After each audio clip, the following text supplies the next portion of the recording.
Queridos, eu quero apenas ler o versículo de número 7. Lançando sobre ele toda a vossa ansiedade, porque ele tem cuidado de vós. Amém? Que os irmãos peçam nesse momento que orem por nós. Tentaremos sermos breves, né? Porque também estamos em tratamento médico, né? E por orientação médica a gente não pode estar falando muito, pois temos alguns problemas na voz. Isso nos preocupa, né, irmão? Porque todos nós, cada um tem a sua ferramenta de trabalho, e a nossa é a voz. E por um problema já de refluxo antigo, a gente está tendo problema nas cordas vocais. E aí o médico pediu, né, que a gente tivesse cuidado e outras questões também de médico. Então, orei por nós, em nome do Senhor Jesus, desde já.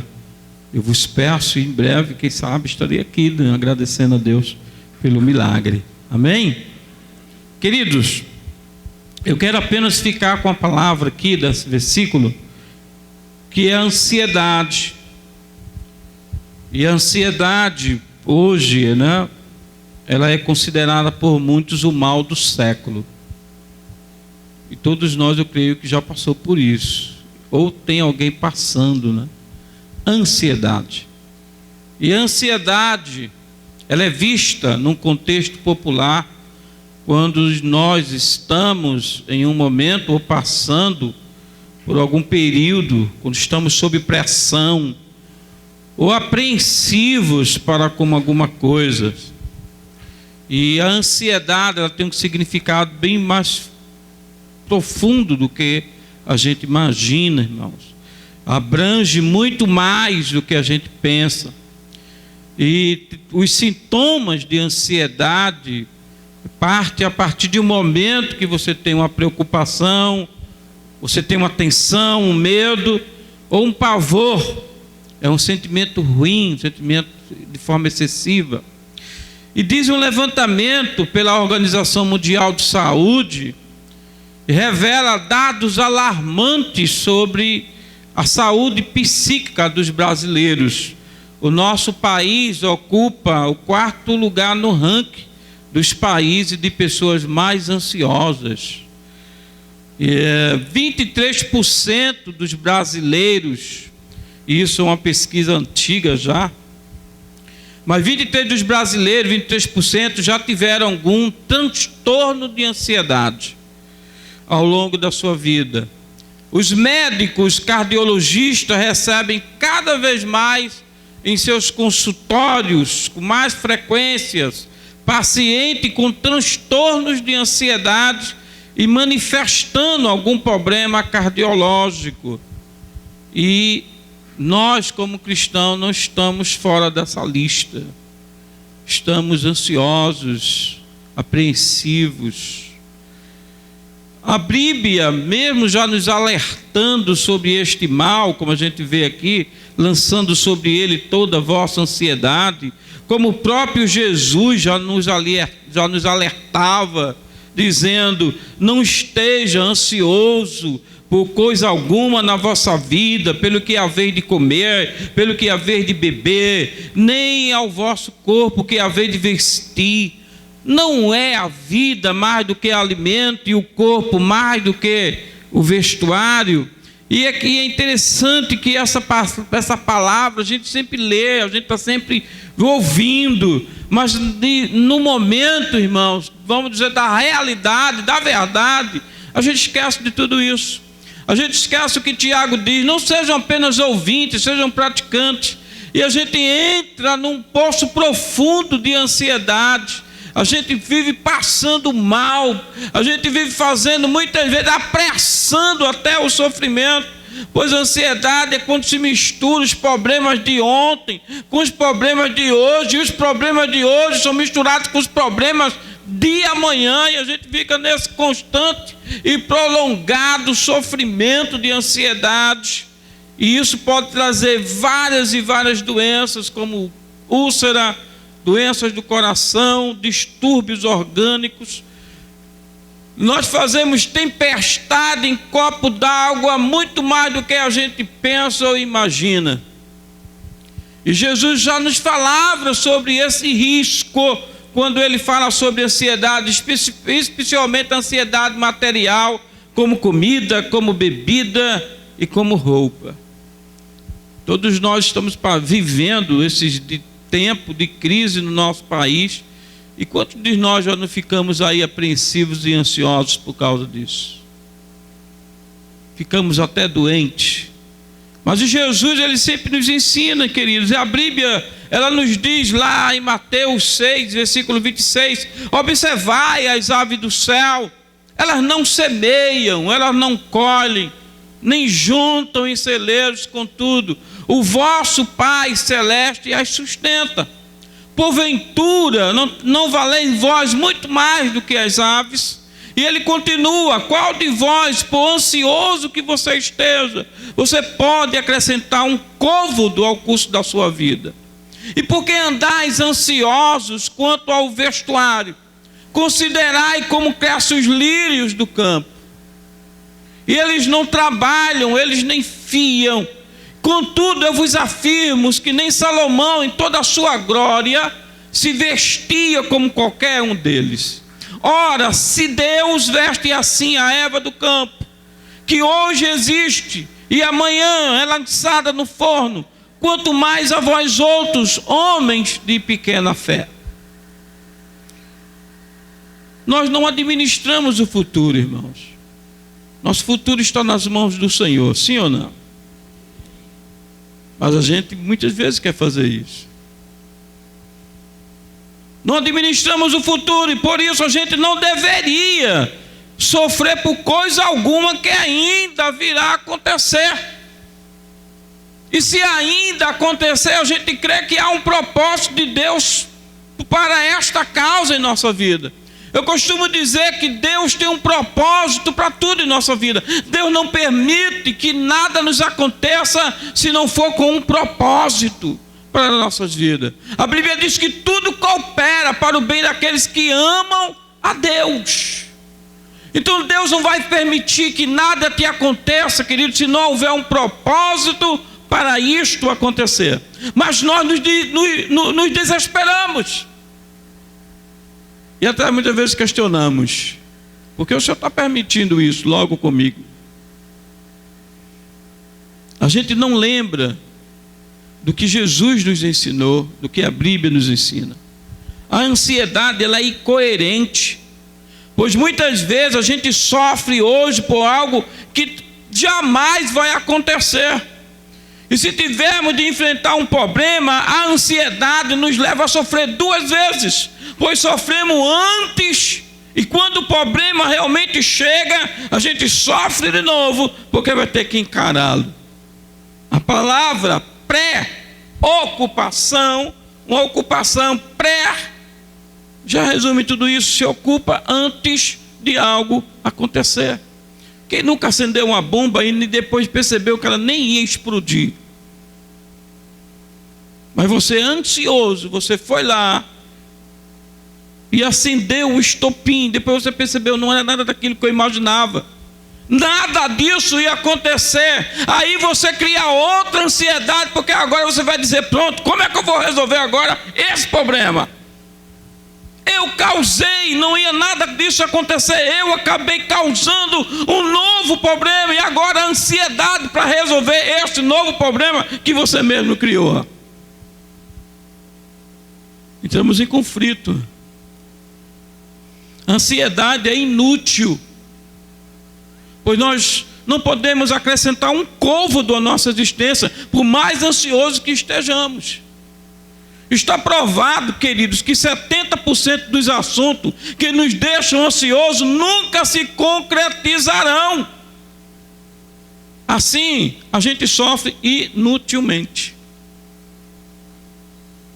E se caso esses problemas vierem a realizar, como eu já falei, vai sofrer duas vezes. A ansiedade é prejudicial, pois não nos ajuda a resolver os possíveis problemas de amanhã e ainda rouba nossas energias de hoje. Então pense bem, homens de pequena fé.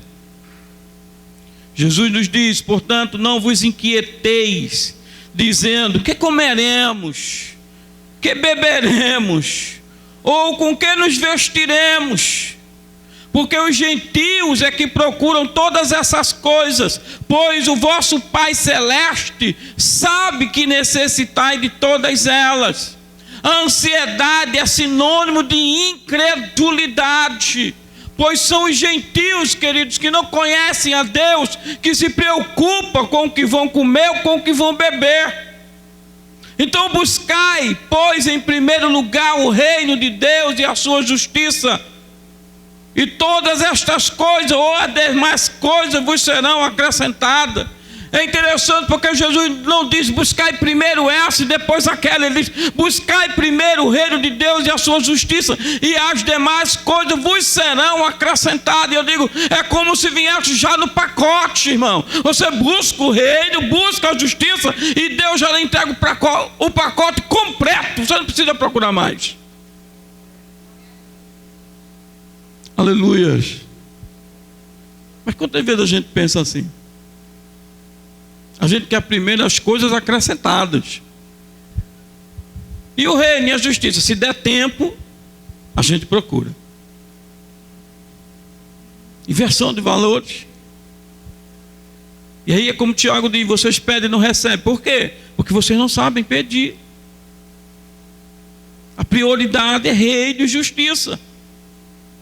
Quando Salomão estava diante de Deus, Deus disse, o que você quer? Ele disse, sabedoria para governar o teu povo. E o Senhor disse a ele o quê? Visto que não pediste riquezas nem fama, mas sabedoria, eu vou te dar sabedoria, mas também vou te dar riquezas, vou te dar fama. As outras coisas foram acrescentadas. Devemos ter prioridades, e a prioridade é o reino dos céus, amém? Então nós devemos buscar em primeiro lugar o reino, querido, e a sua justiça, e saberemos que as demais coisas serão acrescentadas em nossas vidas. A incredulidade é pecado porque nega a sabedoria de Deus, já que subentende que Deus não sabe o que está fazendo em nossa vida.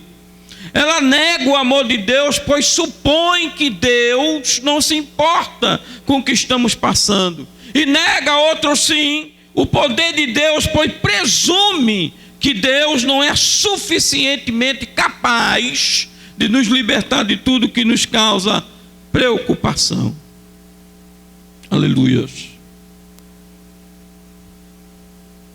No Sermão da Montanha, Jesus faz todo esforço para acabar com a ansiedade, seja qual for a sua natureza ou a sua intensidade. A receita simples do mestre foi: não se preocupem, não se preocupem, não se preocupem. Não se preocupe com as coisas básicas como comer, beber e vestir, e muito menos com as demais coisas. Não se preocupem. E nós cantamos, e nós falamos, e nós pregamos, e nós dizemos para o irmão: irmão, não se preocupe, Deus está no controle de tudo. Mas a gente não diz isso para a gente mesmo, diz? Diga para você mesmo: o meu Deus está no controle da minha vida. Quando vier, querida, ansiedade, diga isso: meu Deus está no controle da minha vida. Eu não preciso estar ansioso por coisa alguma. Vamos colocar, irmão, a palavra em prática, a fé em prática. Muitas vezes nós conseguimos dizer para as pessoas. Você já percebeu que muitas vezes a gente consegue orar pelas pessoas e muitas vezes esquece de orar por você mesmo? E muitas vezes o problema nem está nem nas pessoas, o problema também está em você. Mas você só lembra de orar pelos outros e se esquece que você também precisa de oração. E muitas vezes você mesmo tem que orar por você. Você tem que pedir a Deus para arrancar tudo aquilo que não agrada. Tudo aquilo que tem feito você olhar nos outros e ver nos outros um erro que muitas vezes, amados irmãos, está em nós mesmos. O Salmo 37 fala de oração. E a oração é a arte de entrar no Santo dos Santos, se colocar na presença do próprio Deus em espírito por meio da fé, valendo-se do sacrifício vigário de Jesus e falar com Ele com toda a liberdade. Foi aberto um novo e vivo caminho, querido. Você pode entrar e adorá-lo. O importante é tirar dos seus ombros todos os sustos, todo o medo, colocando-os na presença de Deus. Então o Salmo 37, ele deve ser constantemente lembrado. Ali estão imperativos antidepressivos, que é uma coisa que tem entrado dentro da igreja. Nós hoje sofremos, querido, muitos hoje estão sofrendo de depressão.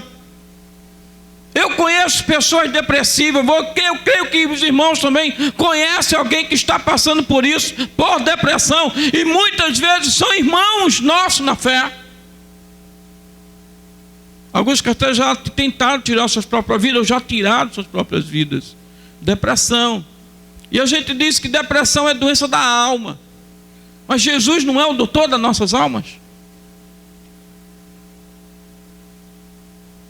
É uma coisa muito séria, irmãos, que estamos passando. E muitas vezes levado pela ansiedade. Então esse salmo, ele diz no versículo 3: confia no Senhor e faz o bem, habita na terra e alimenta-te da verdade. O versículo de número 4: agrada-te do Senhor e Ele satisfará os desejos do teu coração. Aleluia. O versículo 5 diz: entrega o teu caminho ao Senhor, confia nele e o mais Ele. Aleluias. O versículo 7 diz: descansa no Senhor e espera nele. Não te irrites por causa do homem que prospera em seu caminho, por causa do que leva a cabo os seus maus desígnios. Aí o 34 diz: espera no Senhor, segue o seu caminho e Ele te exaltará para possuires a terra. Presenciarás isso quando os ímpios forem exterminados. Então confia no Senhor, descansa no Senhor, entrega o teu caminho ao Senhor e Ele fará tudo em tua vida. Amém? Descansa.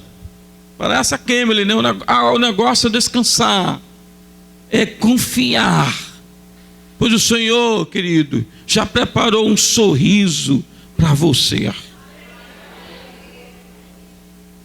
Lembre-se, o choro ele só dura uma noite, porque o Senhor promete que a alegria vem ao amanhecer. Ele é o sol da nossa justiça, não é assim? Ele é o nosso sol, Ele brilha lá em nossas vidas, Ele brilha em nossas vidas. Então lance sobre Ele toda a vossa ansiedade, porque Ele tem cuidado, Ele tem cuidado de mim, Ele tem cuidado de você. Esse termo usado pelo apóstolo Pedro, lancem, no grego fica bem implícito que lançar é um único ato que exige esforço, no sentido de arremessar alguma coisa para longe de nós. Pedro diz que devemos lançar sobre o Senhor toda a nossa ansiedade, não apenas parte dela. Não devemos lançar a ansiedade sobre Ele aos poucos, retendo as preocupações que acreditamos que seremos capazes de resolver por conta própria. Guardar pequenas ansiedades fará que elas logo se transformem em grandes problemas. Então não lance algo ao Senhor em parte, Ele lançando sobre Ele toda a vossa ansiedade. Não lance parte, não fique segurando, deixa que essa aqui eu resolvo. Você não vai conseguir. Jesus disse: em mim vocês não poderão nada fazer. Sozinho a gente não pode, a gente não consegue, querido. É ilusão de alguém achar que sozinho poderá conseguir vencer essa batalha. Isso aqui eu vou segurar, deixa que eu resolvo. E acaba muitas vezes complicando. Lance sobre Ele toda a tua ansiedade. Não fique com nada, lance e aguarde, porque Ele vai trabalhar em teu favor. Lembre-se que Moisés disse: o Senhor pelejará por vós. e vos calareis. Você crê nisso, queridos? Jesus nos adverte solenemente contra essa ansiedade que a vida cria em nós. Em sua interpretação da parábola do semeador, lá no Lucas capítulo 8, versículo 11 a 15, as preocupações foram comparadas aos abrolhos e espinhos que sufocam a vida nova em Cristo. É somente como crianças, irmãos, que ingressamos no reino de Deus. E toda criança bem cuidada sabe que não tem motivo algum para se preocupar. Você já viu criança preocupada? Ninguém vê, né? Criança preocupada. Porque os bons pais inculcam confiança tal que o medo do futuro mantém-se desconhecido para ela. É aquela criança que alguém conta que o barco está lá sendo arremessado, batido com as ondas, e o povo desesperado, e a criança ri, e alguém pergunta: por que você está rindo? Ele diz: porque o meu pai é o comandante, está tudo bem. Ele confiava que o pai iria tirar daquela situação. Nós somos filhos de Deus, e é assim que devemos nos comportar, como crianças que confiam na segurança que o seu pai lhe tem. Confiam suas vidas ao cuidado do pai. Confie sua vida aos cuidados do pai. Deixe ele realmente tomar o controle da situação. Deixe ele realmente resolver o que você precisa. Deixe ele realmente, querido, ser o dono da tua situação, não só em parte dela, mas por completo. Em nome de Jesus. Amém? Talvez alguém diga: mas Deus é invisível. O mundo está presente, é palpável a toda hora. Nos traz a tentação de abandonarmos a vida alicerçada na fé para buscar segurança no mundo. Mas Deus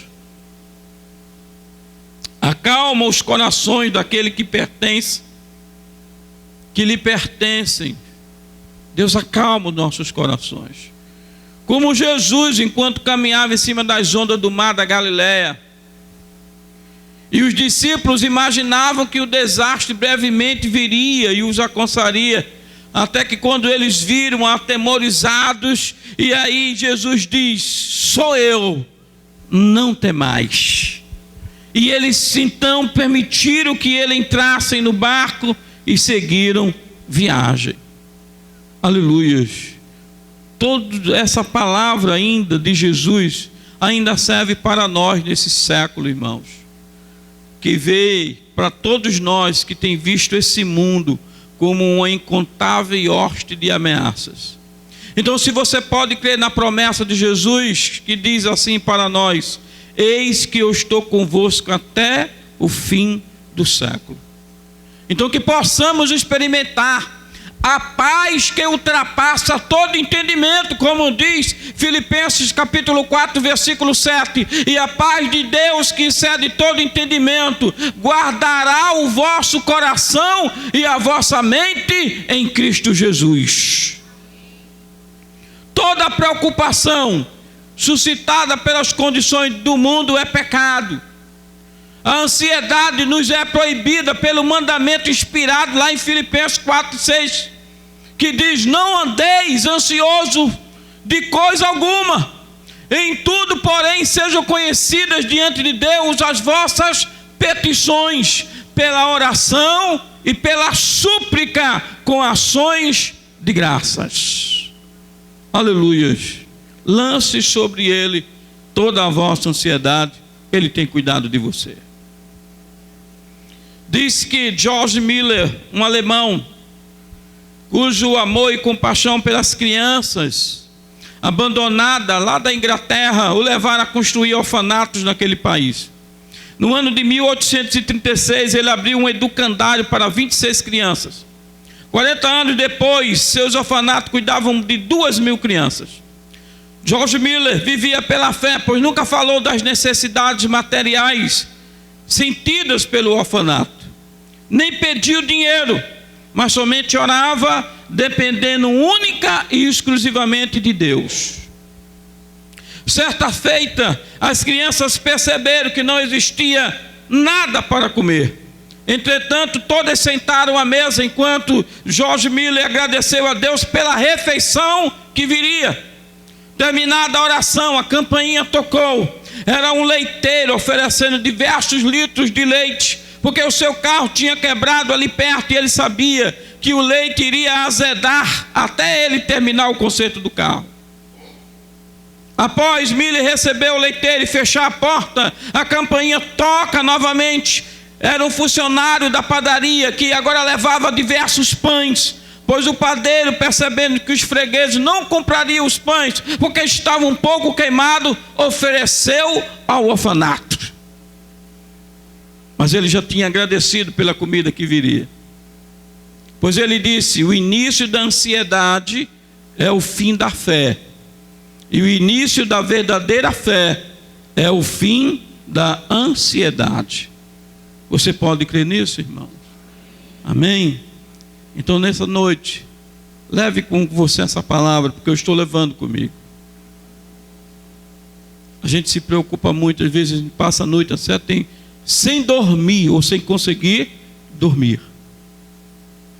E no outro dia a gente percebe que não era necessário sofrermos tanto. A resposta, quando chega, até nos envergonha. Mas rapaz, eu sofri tanto, eu chorei tanto, eu me desesperei tanto, e a resposta chegou e não é nada daquilo que eu pensei que ia acontecer. E aí você se lembra de que Deus está no controle de tudo. Rapaz, eu até orei em pequenas palavras e disse: Senhor, não deixa acontecer. E o Senhor te fez ver que em nenhum momento você estava só, e que em nenhum momento Ele permitiria que aquele mal viesse sobre tua vida, que em nenhum momento, ainda que os mares estivessem sendo jogados, lançados sobre a terra, em nenhum momento Ele tirou você da sua presença, das águas tranquilas que Ele te leva. Por isso creia tão somente, queridos, que o Senhor cuida de ti. Então lance sobre Ele toda a tua ansiedade, porque Ele tem cuidado de você. Amém?